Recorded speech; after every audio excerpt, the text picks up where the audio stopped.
ญญาឲ្យបងចាំជាច្រើនឆ្នាំថាមិនព្រមរៀបការមិនភ្លេចពីសន្យារៀនចាប់កាលណារៀបការជាមួយបងការឌីប្លូមបងខំអស្រាប់បន្តថាទៅដល់បាំងអូ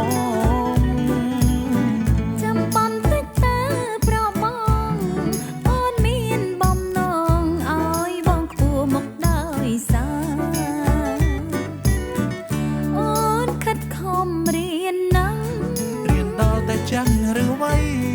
ចាស់ចេះធ្នប់ប្តីអស់ចាអូយស្លាប់ហើយបើប្រពន្ធចាំកាលណាបងអត់ហ៊ានរៀបការមិនអ្នកណាធ្វើអ្វីឈុំទៅអូនឈុំសង្សារបងសច្ចាថាចិញ្ចឹមអូនស្រី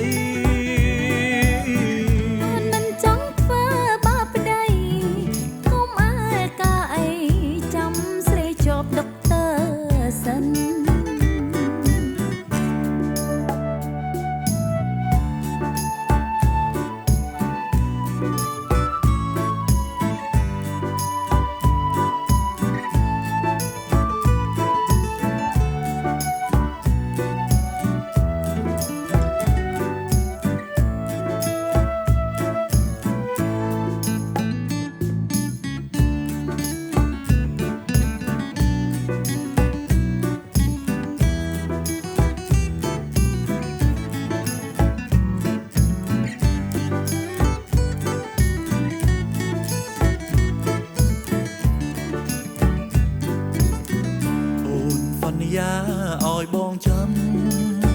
ជាច្រើនឆ្នាំថាមិនព្រមរៀបការមិនភ្លេចពីសន្យារៀនចាប់កាលណារៀបការជាមួយបងការឌីប្លូមបងខំអស្រាប់បន្តថាទៅដល់បាំងអូ